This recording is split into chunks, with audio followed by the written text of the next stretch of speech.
अल हिंद बल इमारात बी कलम अल जमान वल किताब दुनिया नकुत्व हिसाब अली मुस्तकलब अब्दल व सदा का बैना। उर्दू को हम एक रोज मिटा देंगे जहाँ से, ये बात भी कमबख्त ने उर्दू में कही। माननीय मुख्यमंत्री जी संस्कृत तो सुने नहीं, उर्दू पर बड़ा गंभीर आरोप लगाने लगे। कहते नहीं उर्दू पढ़ाओ इसको, यानी उसको मौलवी बनाना चाहते हैं, कठबुल्ला पर की ओर देश को ले जाना चाहते हैं। उर्दू जो मोहब्बत की ज़बान है, उर्दू जो इश्क की ज़बान है, उर्दू जो दोस्ती की ज़बान है, उर्दू जो खूबसूरती की ज़बान है। कतर के जो अमीर हैं उनके साथ कैसे गले लगा जा रहा है, उनको अपना भाई कहा जा रहा है। उर्दू की समस्या नहीं है, ये समस्या है उर्दू बोलने वाले लोगों से जो नफरत है। उर्दू को हम एक रोज़ मिटा देंगे जहाँ से, ये बात भी कमबख्त ने उर्दू में कही है। जावेद अख्तर साहब ने शायद आज के दिन के लिए ही ये बात कही कि किस तरह से योगी आदित्यनाथ उत्तर प्रदेश के मुख्यमंत्री जो दूसरा टर्म अपना गुजार रहे हैं, वो अपनी मुस्लिम दुश्मनी में इतने अंधे हो गए हैं कि वो एक ज़बान को भी उन्होंने एक तरह से मजहब का चोला पहना दिया है। ये सब बात उन्होंने कहीं बाहर नहीं कही, उन्होंने बाकायदा विधानसभा में ये बात कही। एक ऐसे व्यक्ति के जरिए ये बात कही गई है जिस व्यक्ति ने कॉन्स्टिट्यूशन की, भारत के संविधान की शपथ ली है, जो सीधे तौर पे ये कहता है कि आप किसी भी तरह से जाति, धर्म, लिंग या और भी भाषा के आधार पर आप किसी के साथ भेदभाव नहीं कर सकते। ये वो व्यक्ति जो संविधान की शपथ लेकर यहाँ विधानसभा में ये कह रहा है। मसला पूरा आ रहा था कि जो फ्लोर की लैंग्वेज है विधानसभा में वो क्या होनी चाहिए, और तमाम तरह की जो उत्तर प्रदेश के रीजनल भाषाएं हैं उनका तो जिक्र था, उर्दू का नहीं था, अंग्रेजी भी थी। तो समाजवादी पार्टी के जो नेता हैं उन्होंने इस बात को की वकालत की कि अंग्रेजी की जगह उर्दू को दी जाए। इस बात पर योगी आदित्यनाथ पूरे तरीके से कहते हैं जैसे अपना आपा उन्होंने खो दिया। और ये बात देखिए, फिर मैं उर्दू में कह रही हूँ, मैं वही कहने की कोशिश कर रही हूँ कि ये जो पूरी एक ज़बान है इससे किस हद तक बचा जाएगा। तो अब ये देखिए, समाजवादी पार्टी भोजपुरी, बुंदेलखंडी और अवधी का विरोध क्यों कर रही है। यही सपा का ढोंग है। सपा के लोग दोहरे चरित्र वाले हैं। ये बड़ी विचित्र बात है कि समाजवादी पार्टी वाले उर्दू की वकालत कर रहे हैं। समाजवादियों का चरित्र इतना दोहरा हो चुका है कि अपने बच्चों को तो इंग्लिश मीडियम स्कूल में भेजेंगे, लेकिन आपके बच्चों को पढ़ाना नहीं चाहते। आपके बच्चे उर्दू पढ़ेंगे, ये उनको मौलवी बनाना चाहते हैं। सपा के नेता क्या देश को कठमुल्लापन की तरफ ले जाना चाहते हैं? ये नहीं चलेगा। यहाँ आदित्यनाथ की पूरी तरीके से, जिस तरह से मैं कह रही हूँ कि न सिर्फ कि एक भाषा, बल्कि उनकी भाषा में जो जहर है, उनकी भाषा में जो एक मुस्लिम नफरत टपक रही है, उसे साफ तौर पे देखा जा सकता है। उर्दू इतनी खूबसूरत ज़बान, उर्दू जो मोहब्बत की ज़बान है, उर्दू जो इश्क की ज़बान है, उर्दू जो दोस्ती की ज़बान है, उर्दू जो खूबसूरती की ज़बान है। उर्दू एक ऐसी ज़बान है जिससे आप सिर्फ और सिर्फ मोहब्बत कर सकते हैं। एक ऐसी ज़बान जिसे आप हो सकता है बोलना न जानते हों, लेकिन समझने की कोशिश करते रहे हों। एक ऐसी ज़बान जिसको लेकर जो तहजीब की ज़बान मानी जाती है। अब जाहिर है जो मुख्यमंत्री जो बात कह रहे हैं, उर्दू इंट्रोड्यूस होगी फ्लोर पे या नहीं वो अलग बात है, लेकिन ये जो ज़बान बोल रहे हैं आदित्यनाथ, ये ज़बान साफ तौर पर मुख्यमंत्री की ज़बान नहीं है। चाहे वो ये हिंदी में कहें या अंग्रेजी में कहें, तेलुगु में कहें, तमिल में कहें, बंगाली में कहें, जिस ज़बान को सीखने की ज़रूरत है योगी आदित्यनाथ को, वो ज़बान उर्दू नहीं है, वो ज़बान हिंदी भी नहीं है। वो ज़बान है इंसाफ की ज़बान, सच्चाई की ज़बान, बराबरी की ज़बान, एक ऐसे नेता की ज़बान जिसको करोड़ों लोगों के ऊपर की नेता बनने का मौका मिला है, कि मुख्यमंत्री बनने का मौका मिला है। जो आदित्यनाथ को एक ज़बान सीखनी है वो, और जो उन्हें नहीं सीखनी है ज़बान, वो उन्हें सांप्रदायिक ज़बान नहीं सीखनी है, उन्हें ये जहरीली ज़बान नहीं सीखनी है, उन्हें ये हिंसक ज़बान नहीं सीखनी है। किसी भी ज़बान में बात करते, लेकिन जिस तरह से जो ये जिस ज़बान का जिक्र हो रहा है उर्दू का, ये उर्दू की समस्या नहीं है, ये समस्या है उर्दू बोलने वाले लोगों से जो नफरत है। कि आप समाजवादियों का चरित्र ही इतना दोहरा हो चुका है, इतना दोहरा हो चुका है कि अपने बच्चों को भेजेंगे इंग्लिश पब्लिक स्कूल में और दूसरों के बच्चों को बोलेंगे कि एक गांव के उस विद्यालय में पढ़े जहां संसाधन भी नहीं है। अपने बच्चों को ये लोग पढ़ाएंगे इंग्लिश स्कूलों में, और दूसरे के बच्चे के लिए अगर वो सुविधा सरकार देना चाहती है, कहते नहीं उर्दू पढ़ाओ इसको, यानी उसको मौलवी बनाना चाहते हैं, कठबुल्ला पर की ओर देश को ले जाना चाहते हैं। ये नहीं चल सकता है। तो विधानसभा में जो नेता प्रतिपक्ष हैं माता प्रसाद पांडे, उन्होंने कहा कि फ्लोर लैंग्वेज को अंग्रेजी की जगह उर्दू भाषा करने की मांग की और अंग्रेजी को जबरदस्ती थोपने का आरोप लगाया। यहाँ ही पर ये योगी आदित्यनाथ भड़क गए पूरे तरीके से। माननीय मुख्यमंत्री जी संस्कृत तो सुने नहीं, उर्दू पर बड़ा गंभीर आरोप लगाने लगे। और ये भी कहा गया था कि ये कठुल्ला पैदा करते हैं। हम आपके माध्यम से जानना चाहते हैं, गोरखपुर में एक बहुत बड़े उर्दू के जानकार, उर्दू के कवि रहे हैं रफ़त साहब फिराक, क्या वो कठुल्ला थे? क्या मुंशी प्रेमचंद जो आपके नॉर्मल स्कूल में अध्यापक थे गोरखपुर के, उसमें बैठ के उर्दू में उपन्यास लिखे तो कठुल्ला थे? क्या ये यूनिवर्सिटियों में जो उर्दू विभाग खोला गया है उसके पढ़ने वाले लड़के कठमुल्ला हैं? क्या अरबी फारसी विश्वविद्यालय बना है उसके लोग पढ़ने वाले कठमुल्ला हैं? तो मैं इस शब्द पर आज आपत्ति करता हूं और मैं आपसे कहना चाहता हूं कि अंग्रेजी भाषा हमारी भाषा नहीं। अब यहाँ इस बात को कोई जस्टिफाई नहीं कर सकता कि अंग्रेजी ना सीखें, या फिर आपके पास सिर्फ इतना ही ऑप्शन है कि या तो आप अंग्रेजी सीखें या आप उर्दू सीखें। अंग्रेजी सीखना भी बहुत ज़रूरी है। अंग्रेजी एक इंटरनेशनल लैंग्वेज, एक अंतर्राष्ट्रीय भाषा है और उसको सीखना भी बहुत ज़रूरी है। आप एक साथ कई तरह की ज़बानें सीख सकते हैं। यहाँ अमेरिका में मैं कई लोगों से मिली हूँ जो 7, 8 यहाँ तक के 10 ज़बानें तक बोलते हैं। यहाँ आम अमरीकी कम से कम 3-4 भाषाएं ज़रूर बोलता है। तो आप ये देखिए, ऐसा नहीं है कि आपको एक भाषा अगर आप जानते हैं तो दूसरी भाषा आप नहीं बोल सकते या नहीं सीख सकते, बशर्ते कि आपके मन में जगह हो, आपका मन नफरत और हिंसा से भरा न हो।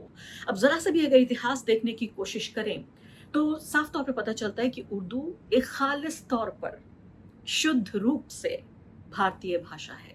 वही उर्दू जिसको पहले हिंदवी भी कहा गया, वही उर्दू जिसको रेख्ता भी कहा गया और फिर वो उर्दू बन गई। उर्दू को कहा जाता है कि ये लश्करी ज़बान है, यानी इसका अपना कोई बेस नहीं है। ये वो ज़बान है जो जहाँ जहाँ गई उसी सभ्यता, संस्कृति, वहाँ के लोग, उनका मन मिजाज, उस सबको समझते हुए अपने अंदर समाती चली गई, इसलिए इसको एक लश्करी भाषा कहा जाता है। और भाषाएं किसी एक मजहब की नहीं होती, भाषाएं इलाकों की होती हैं। उत्तर प्रदेश के बहुत सारे लोग, ज़्यादातर लोग उर्दू बोलते हैं, कुछ लोग अवधी भी बोलते हैं, कुछ भोजपुरी भी बोलते हैं। बिहार के लोग ज़्यादातर भोजपुरी बोलते हैं या मैथिली भी बोलते होंगे। इसके अलावा बंगाल आप चले जाएं तो वहाँ के बंगाली जो मुसलमान हैं वो उर्दू नहीं बोलते, वो बांग्ला बोलते हैं। फिर आप चले जाइए दक्षिण भारत की तरफ चले जाइए, वहाँ लोग तमिल, तेलुगु, मलयालम बोलते हैं। वहाँ भी लोग उर्दू का, कुछ लोग ऐसे हैं जो एक शब्द भी नहीं समझते। मैं जब केरला वहाँ पे गई और मुझे पता चला कि केरल में बहुत से ऐसे मुसलमान हैं जो एक शब्द भी उर्दू का नहीं जानते। तो उर्दू किसी भी तरीके से मुसलमानों की भाषा नहीं है। उर्दू किसी भी भाषा की तरह एक तरह की इलाकाई भाषा है। और मैं सोच रही थी कि अगर थोड़ा सा अपनी नफरत को कम किया होता योगी आदित्यनाथ ने, और थोड़ी सी अगर उन्होंने किताबें पढ़ी होती, उनके मन में जो इल्म है उसका प्रकाश, उसकी रोशनी अगर जागी होती, तो ये भी पता होता कि जिस इलाके से वो आते हैं वहाँ जाहिर है रीजनल अलग अलग तरह की लैंग्वेजेस हैं, लेकिन अवध का वो रीजन पूरा जहाँ उर्दू परवान चढ़ी, वहाँ से इतने बड़े बड़े शायर, इतने बड़े बड़े लेखक निकले जिन्होंने उर्दू भाषा को उन्होंने अपनी शायरी कही और उर्दू भाषा के जरिए भारत की इसी सभ्यता और संस्कृति को उन्होंने किस तरह से परवान चढ़ाया। यहाँ पे ये तस्वीर मैं देख रही हूँ आपको, शुरू में हमने अरबी में बोलते हुए नरेंद्र मोदी भी दिखाए थे। अरबी में बोलते हुए नरेंद्र मोदी, वही नरेंद्र मोदी जो कहते थे कि कपड़ों से पहचाने जाएंगे, वो यहाँ पर जो गरीब मुसलमान हैं उनके ऊपर बुलडोज़र चलाते हुए ज़रा भी उनका दिल नहीं पसीजता, उनके खिलाफ कानून बनाते हुए दिल नहीं पसीजता, उनके खिलाफ तमाम तरह के जो भेदभाव की नीतियाँ हैं वो बनाते हैं।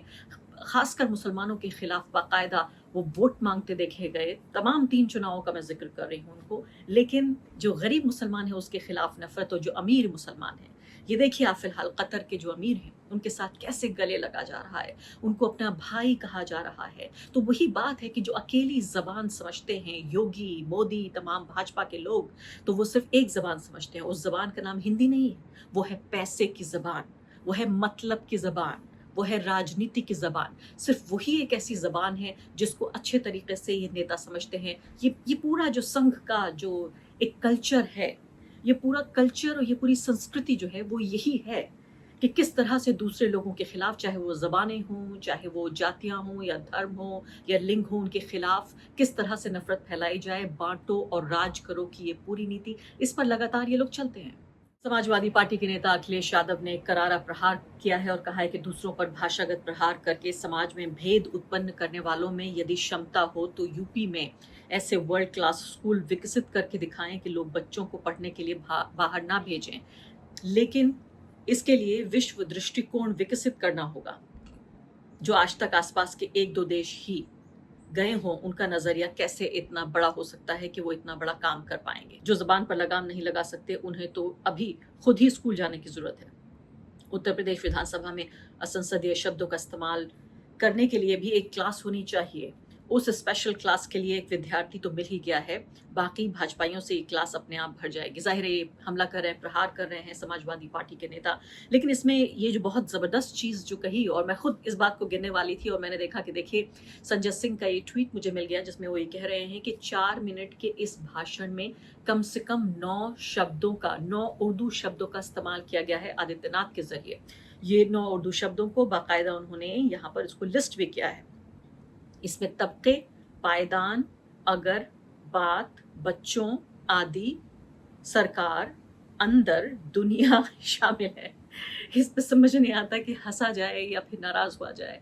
आप ये देखिए कि किस तरह से हिंदी और उर्दू मिलके ये ज़बानें चली हैं जिससे हिंदुस्तानी ज़बान बनी है। और मुझे याद आ रहा था, आपके सामने मैं यहाँ पर रोज़ हिंदी में कार्यक्रम लेकर पेश होती हूँ, मैं एक हिंदी की पत्रकार हूँ, लेकिन जो पहली मुझे नौकरी मिली वो उर्दू में मिली। मुझे ये उर्दू ज़बान इतनी प्यारी है। मैं उर्दू ज़बान को मैंने कभी भी स्कूल या कॉलेज में नहीं पढ़ा, मैं साइंस की स्टूडेंट थी, लेकिन ये इतनी खूबसूरत ज़बान है कि साइंस के स्टूडेंट होने के बाद भी यहाँ दिल्ली आकर जब मैं नौकरी कर रही थी और नौकरी करने के दौरान उर्दू की किताबें लाकर मैंने उर्दू खुद अपने आप सीखी है। क्योंकि वो व्यक्ति जो दुनिया को खूबसूरत नज़रिए से देखना चाहता है, जो दुनिया को अपना घर समझता है, वो किसी एक ज़बान में अपने को सिमट के नहीं रख सकता। और वो शख्स खासकर जो इंसानियत में विश्वास रखता है, जो मोहब्बत में विश्वास रखता है, वो उर्दू की तरफ उसका झुकाव हो ही जाएगा। और इसीलिए मैं सोच रही थी कि किस तरह से उर्दू से जो मेरा रिश्ता रहा। ये अलग बात है कि मेरे जो माँ बाप हैं उनकी ज़बान उर्दू है, लेकिन वो घर में बोलना और बाकायदा एक तरह की एक लिटरेरी ज़बान को समझना, दोनों में अलग अलग फ़र्क है। और ये इस तरह की जो साजिशें हैं, उर्दू को मुसलमान बनाकर उसके साथ भेदभाव करने की, उर्दू को मुसलमान बनाकर उसकी हत्या करने की कोशिशें सिर्फ आदित्यनाथ इतिहास में पहले व्यक्ति नहीं, ये कोशिशें दशकों से होती रही हैं। जब से उर्दू है तब से उर्दू के दुश्मन भी हैं। और इसीलिए जब बॉलीवुड का जिक्र होता है तो उसको जब हिंदी फिल्म इंडस्ट्री कहा जाता है, कुछ लोग कहते हैं कि भाई ये तो उर्दू फिल्म इंडस्ट्री है। जिस तरह से जितने डायलॉग हैं, जितने आप देखिए जो गाने गाए जाते हैं, वो तमाम सिर्फ और सिर्फ उर्दू में लिखे जाते हैं। और इसको लेकर भी पहले एक मुहिम चली थी कि नहीं, हिंदी में हम गाने लिखेंगे। फिर हिंदी में जिस तरह से गाने लिखे गए, जाहिर है वो बात नहीं बन पाई। तो एक तरफ आप देखते हैं कि किस तरह से एक जो सरकारी तबका है वो एक ज़बान को कुचलने की पूरी कोशिश करता है, तो दूसरी तरफ रेख्ता जैसे कार्यक्रम हो जाते हैं। रेख्ता फेस्टिवल 3-4 दिन साल में ये रेख्ता फेस्टिवल होता है। और इसने जिस तरह से उर्दू को लेकर जितनी अवेयरनेस पैदा की है, जितनी जागरूकता पैदा की है, जितने नए उर्दू के चाहने वाले पैदा किए हैं, उसका कोई मुकाबला नहीं है। उसके अलावा आप देखिए जिस संस्कृति को मिटाने की तमाम कोशिशें होती हैं। मैं देख रही थी ये सीरीज़ आपने भी शायद देखी होगी, हीरा मंडी के नाम से। हीरा मंडी में उर्दू बोलती हुई औरतें, उर्दू बोलती हुई तवाइफें, उनके तमाम कपड़े, वो सभ्यता, संस्कृति, उसने एक तरह से पूरा सैलाब ला दिया। लोगों के मन में एक जिज्ञासा पैदा कर दी कि आखिर ये इस पूरे कल्चर को हम समझने की कोशिश करें, या तारीख की वो किताब उठाकर उस पन्ने को दोबारा मोड़ा जाए, दोबारा पढ़ा जाए। तो ये होता है कि राजनीति अपने हिसाब से नफरत और भेदभाव फैलाकर कोशिश करती है कि समाज को एक तरह से काबू में कर सके, लेकिन होता यह है कि समाज का और प्रकृति का अपना एक नियम होता है। आज 21वीं सदी में शायद मैं कहूँगी ये पूरे तरीके से नामुमकिन है कि हम ज़बानों को किसी भी धर्म या जाति या क्षेत्र के भी आधार पर उसे लिमिट कर सकें।